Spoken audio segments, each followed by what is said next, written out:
안녕하세요. 오늘의 데일리 뉴스레터에 오신 것을 환영합니다. 1. 최강의 세력이 무너졌다. 2. K2는 유럽의 패권국이 되었다.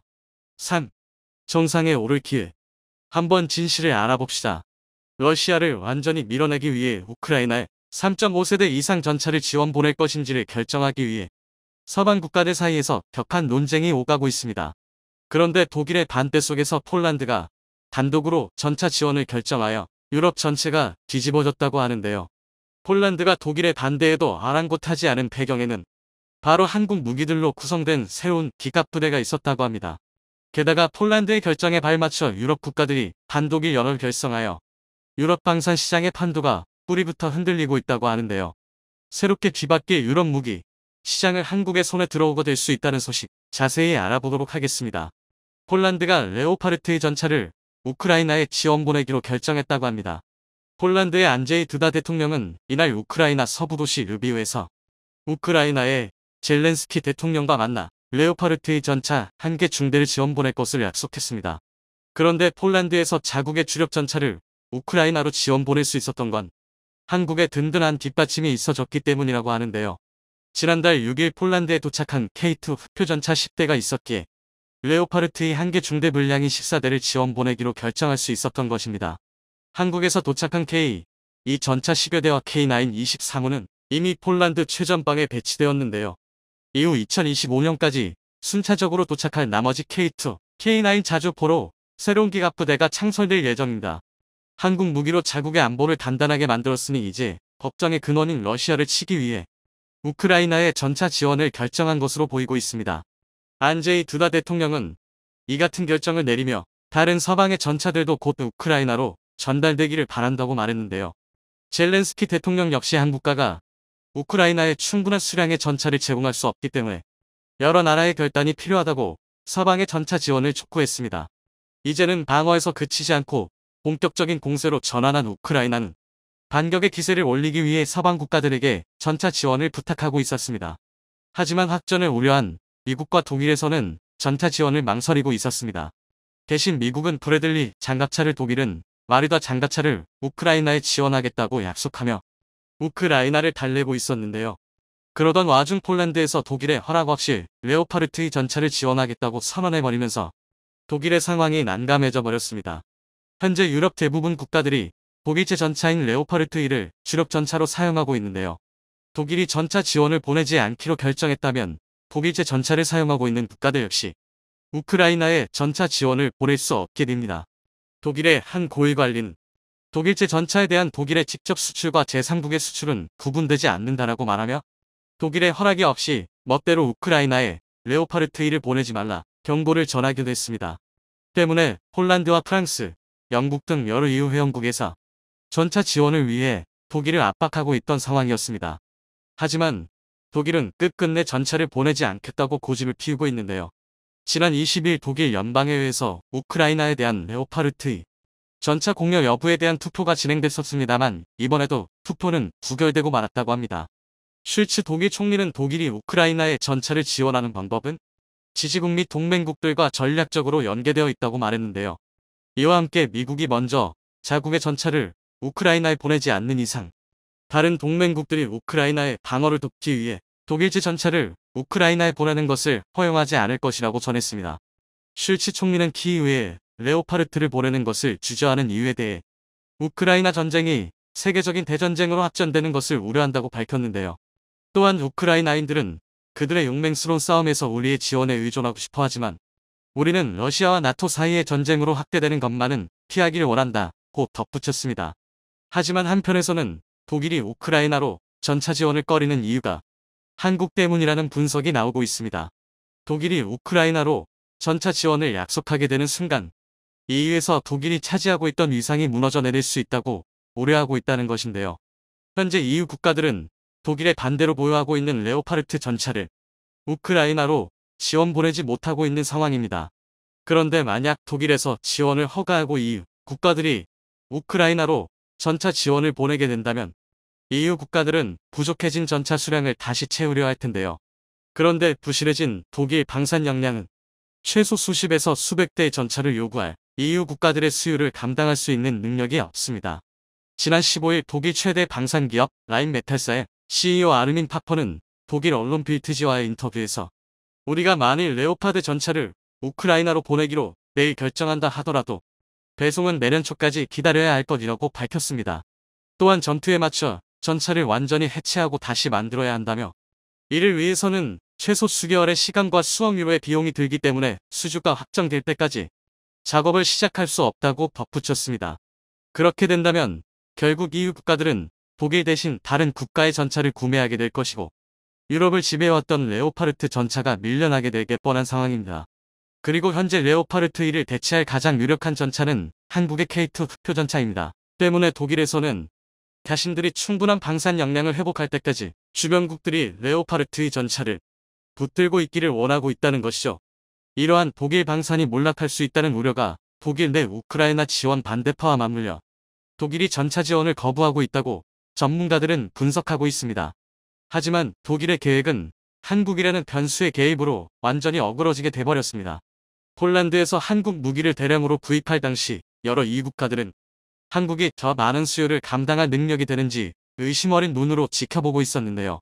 계약서에 서명하고 단 4개월 만에 수십 대의 전차가 폴란드에 도착하면서 모두가 경악할 수밖에 없었습니다. 독일에 주문했더라면 5년이 지나서도 방금 출발했어요. 라는 말이나 듣고 있었을 텐데 말이죠. 폴란드는 이전부터 우크라이나 전차 지원 문제를 두고 독일을 압박해 왔었습니다. 폴란드 총리 마테우스 모라비에츠키는 자신의 트위터를 통해 레오파르트 지원에 대한 독일의 늑장은 지긋지긋하다. 독일의 허가는 부차적인 문제일 뿐이고 빠르게 결론이 내려지지 않으면 폴란드는 옳다고 판단한 대로 할 것이며 이른 전 유럽의 안보를 위한 일이다라고 선언하기도 했습니다. 게다가 폴란드는 이미 250대 전차를 보냈다고 CNN에서 보도했는데요. 한국에서 전차를 주문하자마자 폴란드 육군이 보유하고 있던 러시아제 전차 T-72 전차를 전량 우크라이나로 지원 보내버린 것입니다. 그리고 한국에서 K2 전차까지 도착하자 레오파르트의 전차도 보내버려 폴란드군을 완전히 한국 무기로 도배할 준비를 하고 있는 것 같습니다. 폴란드를 시작으로 독일이 사실상 지배하고 있었던 유럽 방산 시장에 흔들리고 있습니다. 20일 로이터의 보도에 따르면 몇몇 국가들이 독일의 반대에도 불구하고 우크라이나로 레오파르트 전차를 지원 보내기로 결정했으며 이러한 내용을 같은 날 독일 람슈타인 공군기지에서 열리는 회의에서 공동으로 발표했다고 합니다. 사실상 독일의 방산 통제에서 벗어나겠다고 선언한 것이라고 볼 수 있는데요. 여러 외신에서도 독일의 미적거림에 거센 비난을 쏟아내고 있습니다. 미 월스트리트 저널에서는 우크라이나 전차 지원에 대한 독일의 교착 상태는 서방의 무기 지원을 무색하게 한다는 제목의 기사를 올렸고 로이터에서는 우크라이나는 수십억이 넘는 무기의 가치를 보여줬지만 독일과 미국은 전차를 두고 대립하고 있다는 기사를 보도했습니다. 사실 전차를 제외한다 해도 가장 많은 지원을 보내고 있는 미국이 독일과 한데 엮여 비난을 받고 있는 건 미국의 입장에선 조금 억울할지도 모르겠네요. 게다가 폴란드뿐만 아니라 영국에서도 총대를 메고 나서 독일을 난처하게 만들고 있습니다. 영국이 자국의 주력 전차 챌린저 1을 우크라이나에 지원 보내겠다고 선언한 것인데요. 지난 14일 영국 총리실은 리시 수넥 영국 총리와 젤렌스키 우크라이나 대통령이 통화를 한 사실을 전하며 두 정상이 우크라이나에 대한 세계적인 군사, 외교 지원을 가속화할 필요성에 공감했고 영국이 주력 전차인 챌린저 2와 추가적인 포격 시스템을 지원하기로 결정했다고 발표했습니다. 미국 뉴욕타임스는 이번 영국 정부의 결정이 서방 국가, 특히 전차 지원에 안색을 표해온 독일이 스스로 레오파르트의 전차를 지원하게 하거나 최소한 폴란드가 이 전차 지원을 승인하도록 하는데 큰 압박이 될 것이라고 전했습니다. 늦든 빠르든 결국 우크라이나에 대규모 전차 지원이 이루어질 것은 확실합니다. 그렇게 된다면 한국이 절대 놓쳐서 안 될 기회가 찾아오게 됩니다. 유럽에서 최소 수백 대 이상의 전차 주문이 쏟아질 테니 말이죠. 한국 방산의 역량은 이미 수없는 사례들을 통해 증명해내고 있습니다. 지난해 7월 폴란드와 무기 수출 계약을 맺고 8월에 1차 실행 계약을 맺은 지 2달 만에 창원 공장에서 K2 전차 10대가 출고되었습니다. 그리고 지난달 폴란드 땅을 밟은 K2 전차 K9 자주포의 대통령이 직접 마중을 나와 기쁜 심정을 드러내기도 했었죠. 게다가 폴란드에 무기를 전달하는 김해 에스토니아에서 추가 주문한 K9 자주포 6문을 전달하며 한국의 무기 생산 능력은 아직 한참 여유가 남아있다는 걸 과시하기도 했습니다. 현재 독일에 대한 신뢰를 잃어버린 EU 국가들이 한국의 새로운 방산 고객이 될 것이라 기대받고 있습니다. 물이 들어올 때 노를 저어야 한다는 말이 있습니다. 기회가 찾아왔을 때 놓치지 않기 위해 최선을 다해야 한다는 말이죠. 현재 미국의 금리 인상으로 신흥국들에 몰렸던 자본들이 다시 미국으로 흡수되면서 많은 우려가 나오고 있습니다. 그런데 유럽의 현지 상황은 이런 경제 위기가 의미 없이 느껴질 정도로 군사적인 위기가 고조되고 있는데요. 서방 세계의 우크라이나 지원 속에 궁지에 몰린 러시아는 벨라루스와 이란 등 레드팀 동맹을 끌어들이며 전 세계를 혼돈의 소용돌이 속에 넣고 있습니다. 벨라루스 주둔 러시아군은 9,000명 수준으로 증가해버린 상황인데요. 인구수 900만 명의 벨라루스는 소련 연방에 속해 있던 국가이며 폴란드와 우크라이나에 접해 있고 정치적으로는 러시아와 가까운 국가입니다. 벨라루스라는 국가는 작지만 동유럽에서만큼은 충분히 위협적인 전력을 가지고 있습니다. 우리나라처럼 징병제를 채택하고 있으며 6만 5천 명의 상비군과 30만 명의 예비군으로 유사시 병력 자원을 빠르게 확보할 수 있는 시스템을 가지고 있습니다. 물론 인접국이자 가장 경계하는 대상인 폴란드는 상비군 10만 명의 유사시 동원 가능한 예비군은 7만 5천 명이 전부인데다 게다가 현재 보유 중인 방산장비 부문에선 폴란드가 크게 열세인 것으로 확인됩니다. 특히 우크라이나에게 상당량의 장비를 공유해 폴란드군의 정비창은 완전히 비어버렸는데요. 현재 폴란드군이 보유 중인 전차는 90 레오파르트 전차 200여 대, 70년대식 곡사포 200대가 전부입니다. 한국의 흑표 전차와 K9 자주포, 그리고 미국의 M1 계열 전차를 도입한다는 계약을 맺었지만 배치가 완료되기까지 상당 기간이 필요하기에 그동안의 군사 공백은 피할 수 없는 상황입니다. 한국산 방산 장비로 완전 무장한 폴란드군이라면 지금의 벨라루스군은 걱정거리가 아닐 테지만 오늘 당장 벨라루스와 폴란드가 충돌한다면 여러모로 벨라루스가 우세인 것이 사실입니다. 벨라루스의 육군 전차는 T-72와 T-80 등 500여 대에 달하며 장갑차는 1300대와 단거리 지대지 미사일 100문을 보유 중입니다. 게다가 현대전에서 가장 필요한 장비인 다연장 로켓 MLRS는 무려 200문가량 확보하고 있고 자주포, 견인포, 박격포는 400문 이상 보유 중입니다. 현재의 폴란드와 비교해 군사장비 숫자와 화력에서 비교도 안 되는 막강한 규모를 자랑하고 있습니다. 벨라루스 자체만으로도 폴란드에게 위협적인데 거기에다 러시아군까지 벨라루스에 배치되었고 영국의 일간지 가디언은 벨라루스 공군 소속의 수호의 전투기에 러시아의 소형 전술핵을 탑재하도록 공동훈련을 진행 중이라는 소식을 전했습니다. 여기에 추가적으로 전술 핵탄두를 탑재 가능한 러시아의 이스칸데르 미사일을 벨라루스에 이전하는 방안이 제기될 정도로 러시아와 벨라루스의 핵공유 프로젝트는 급속도로 진행되고 있습니다. 이런 방식의 핵공유는 북대서양 조약기구 나토에서도 채택하고 있는 전략인데요. 평상시엔 미국과 영국, 프랑스 등의 전술핵을 안전한 지역에서 보관하고 있다가 유사시 전투기와 폭격기를 동원해 공동으로 전술핵을 사용한다는 전략입니다. 나토와 러시아가 각각 전술핵 공유를 꺼내는 가운데 벨라루스 외무부에서는 본격적으로 폴란드와 우크라이나에 대한 새로운 작전 체계를 구축했다고 밝혔습니다. 벨라루스 주장에 따르면 폴란드와 우크라이나가 러시아를 지원하는 자국 내 보급 경로를 공격하려는 징후를 보이고 있다고 반복 주장 중인 만큼 러시아와 함께 연합군을 이뤄서 병력을 공동 배치하고 군사장비 공유와 핵전력 공유까지 대대적인 연합체계를 구축하겠다는 뜻입니다. 이어서 러시아 측이 우크라이나 내부의 핵심 점령지 4곳을 완전히 장악하기 위한 굳히기 작업에 돌입하는 가운데 나토 핵심 멤버 14개군 핵억지 훈련에 나서며 러시아 연합군의 맞불을 놓고 있습니다. 스테드패스트 눈이라 불리는 핵억지 훈련에 미국의 B-52 장거리 폭격기와 대륙간 탄도미사일 대응체계가 가동되고 있는데요. 여기에 미국과 유럽연합은 러시아를 향해 직접적인 경고의 메시지를 던지고 있습니다. 아주 작은 소형 전술핵이라도 사용할 경우 러시아군을 전멸시키겠다며 개전 이래 가장 강력한 어조로 경고했는데요. 이렇게 러시아라는 공동의 위험 요소 앞에서 유럽나 결속과 동맹은 더욱 탄탄해지는 것처럼 보이지만 한 가지 변수가 생기고 있습니다. 최근 폴란드와 독일의 2차 대전 배상과 관련해 상상 이상으로 갈등이 커지고 있다는 것인데요. 2017년 폴란드의 집권 여당에선 수백 명의 관련 전문가들로 구성된 2차 대전 피해배상위원회를 신설했고 독일의 침공으로 인해 폴란드가 입은 피해에 대해 구체적인 조사를 진행한 결과 5년이 지난 지금 결론이 나왔다는 것입니다. 폴란드 집권 여당의 카친스키 대표는 1939년부터 1945년까지 나치 독일로부터 입은 피해는 폴란드 국민 600만 명의 인적 자원 손실과 산업 기반 시설, 그리고 역사적 영토 손실 등 8천억 유로, 우리 돈 1100조 원에 달한다고 밝혔습니다. 여기에 마테우슈 폴란드 총리는 단순히 물적인 피해는 물론이고 현재까지 폴란드고 소련에 합병돼도 원인을 제공한 쪽은 독일이라며 이는 돈으로 가치를 매길 수 없지만 1750조 원의 배상이 필요하다고 주장했습니다. 그런데 독일 측은 폴란드의 이런 주장에 이미 과거의 얘기가 끝난 문제라는 입장입니다. 독일의 외교부 대변인 측은 이미 폴란드는 소련의 영향권에 있던 1953년 당시 소련과 동독의 배상 면제 협정에 따라 동독으로부터 배상받을 권리를 포기했다고 주장했습니다. 하지만 폴란드의 입장은 다른데요.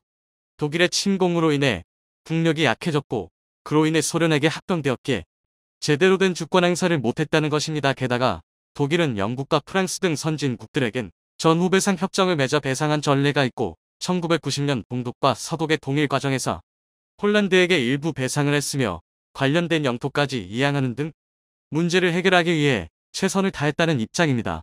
폴란드 입장에서는 전 유럽이 독일로부터 배상을 받았지만 자신들은 제외되자 굉장히 억울할 수밖에 없는데요. 안제이 드다 폴란드 대통령 역시 독일로부터 돌이킬 수 없는 손해를 입었고 그때의 영향이 현재까지 이어지고 있다며 독일은 폴란드에게 1조 3천억 유로 우리 돈 1750조 원을 배상하라는 입장을 다시 한번 공식적으로 밝혔습니다. 폴란드의 독일에 대한 배상금 청구는 잠재적으로 유럽이 분열하게 되는 원인이 될 수 있다는 관측이 나오는데요. 폴란드의 1년 국가 예산은 150조 원 수준인 것을 감안하면 이번에 독일에 요청한 배상금은 12년치 국가 예산에 해당합니다. 특히 독일과 폴란드는 인접해 있는 국가이기에 최근 폴란드가 독일제 무기 구매를 취소하고 한국과 미국산 장비를 끌어모은다는 점에서 독일 역시 긴장할 수밖에 없는데요. 지금은 러시아를 향하고 있는 것처럼 보이는 폴란드의 군사장비가 배상금을 주지 않는다는 이유로 언제든 독일 자신을 향해 올지 모르기 때문입니다. 이 밖에도 군사적으로 힘을 기른 폴란드는 독일을 압박하기 위해 새로운 정치적 태도를 보일 수 있습니다. 한 가지 예를 들면 같은 나토 형국인 터키처럼 러시아와 협력하는 분위기를 만들면 폴란드와 국경을 맞댄 독일과 유럽은 큰 혼란에 빠질 수밖에 없다는 것인데요. 물론 폴란드와 러시아는 극과 극의 관계라 이런 일이 일어날 가능성이 매우 희박하지만 독일과 유럽을 압박해 전후 배상금 확보라는 결과를 이뤄내기 위해선 이런 식의 선택 또한 할 수 있는 가능성이 있습니다. 폴란드가 전후 83년 만에 이런 결론을 내린 이유가 있습니다. 폴란드는 에너지 자원 강국도 아니고 이렇다 할 제조업 기술력도 없으며 오로지 인적 자원밖에 없는 국가입니다. 게다가 유럽과 러시아 사이에서 오랜 기간 불이익을 받아왔던 역사가 있는데 그렇다고 국방력도 강하지 않다는 것이죠. 폴란드가 역사적으로 이런 불이익을 받았던 근본적인 원인은 바로 국방력의 부재로 지목되고 있으며 이번 우크라이나 상황을 통해 공격적인 국방력 증가를 이뤄내려는 상황입니다. 특히 1년 국방 예산이 20조 원 수준인데 최근 도입한 K2 우표 전차와 K9 자주포만 해도 20조 원을 훌쩍 뛰어넘습니다. 거기에 FA-50 경공격기와 천무까지 합하면 이번 폴란드가 한국산 방산무기에 지출하는 금액은 최대 40조 원에 육박할 것으로 예상되는데요. 한국으로서는 방산 수출 역사상 최대 규모의 잭팟에 막대한 이익을 보는 것이지만 폴란드 입장에서는 평화가 지속되었다면 지출하지 않아도 되는 상당히 아쉬운 비용이 된다는 것입니다. 러시아 우크라이나 상황이 아니었다면 이렇게까지 방산 장비에 지출하지 않고 자국 경제에 적극적으로 투자하여 제조업과 과학기술의 발전을 이뤄내 전반적인 국민소득을 끌어올릴 수 있는 경제적인 투자들 할 수도 있었지만 어쩔 수 없이 국방비에 투자하는 것입니다.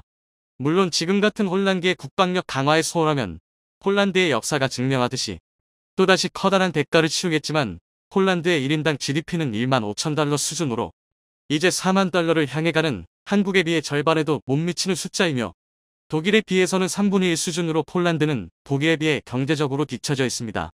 물론 폴란드가 독일에게 배상금을 요청한 것은 이번이 처음이 아니라 동독과 서독의 통일 이후 꾸준하게 요구해왔습니다.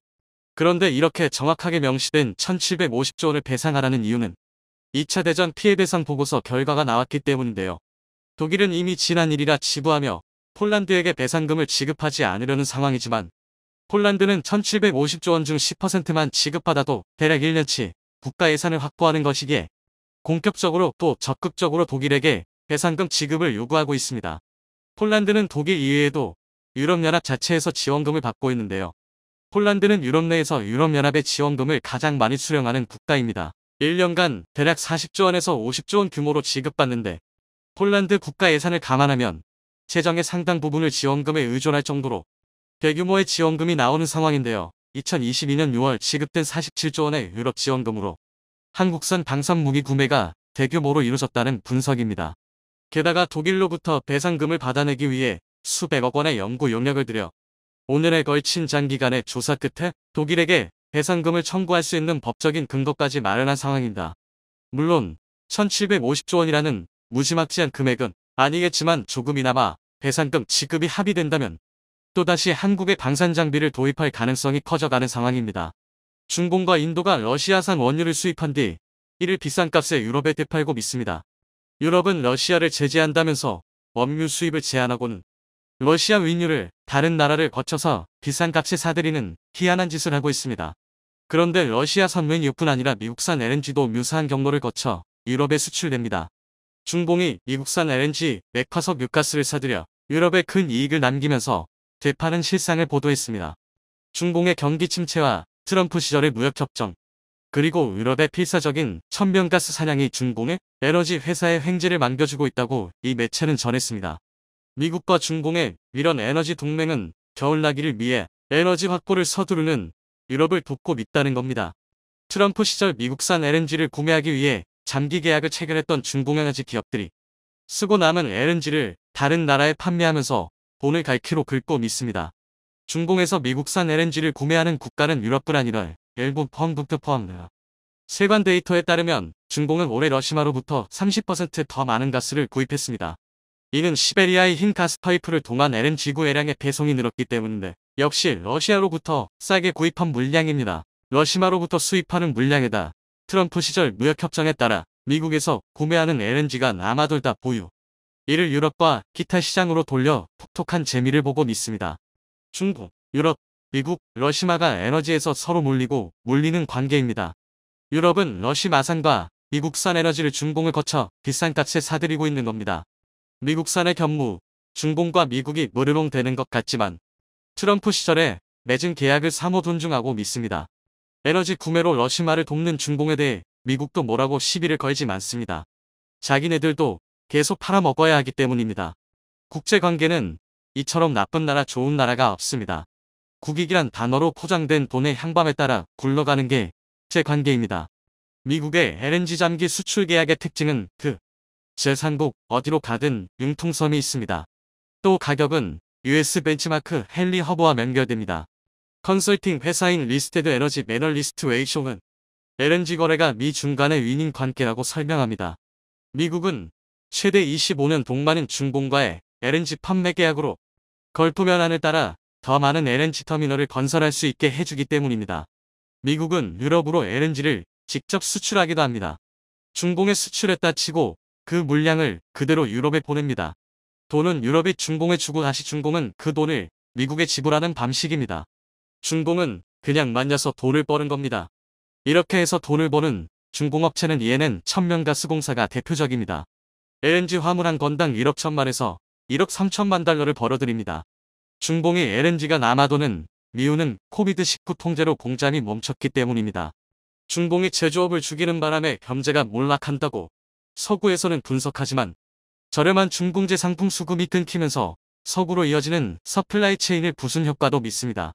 고액이라면 고책민데 이로 인해 미국과 서구의 어려움도 적지는 않습니다. 메이드민 참이나 없어도 살 수 있다? 그럼 어떻게 되나 보자 하고 공장을 멈춘 겁니다. 쫄란드가 독일의 EU 주도권을 허물어버릴 기세입니다.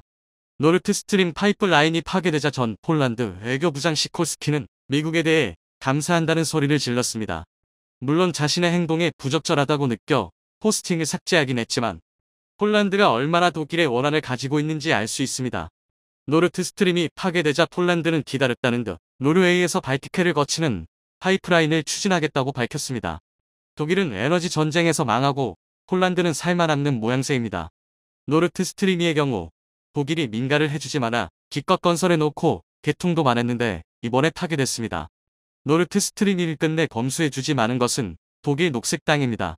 지난달 가스가 급한 독일의 올라프 숄츠는 중동을 방문해 뭔가 대안을 마련하려 했지만 빈털터리로 돌아왔습니다.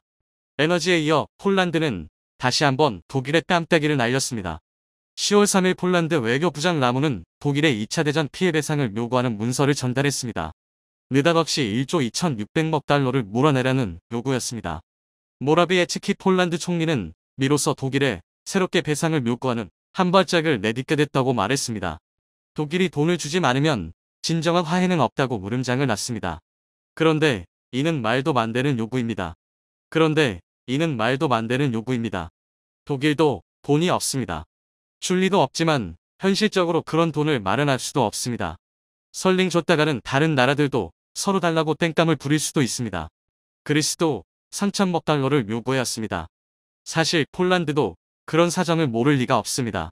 진짜로 돈을 받아내려는 목적보다는 이움에서 독일이 누리고 있는 주도권을 빼앗기 위해 독일의 도덕성을 흠집내려는 것입니다. 이유는 영국이 빠져나가고 난 뒤 독일과 프랑스가 주도했습니다. 독일과 프랑스는 군사력과 경제력으로 다른 이유의 영국들을 압도했습니다. 폴란드는 사실 이유에 불만이 많습니다. 독실한 카톨릭 국가의 젠더 이슈를 강요하고 이를 재정지급 연관시켜왔기 때문입니다. 우머줄라 폰 테어라인 같은 독일인이 이유 집행위원장을 맡은 것부터 못마땅합니다. 이번 기회에 독일이 전범이라는 점을 부각시켜 도덕적 무위를 점하는 보관입니다.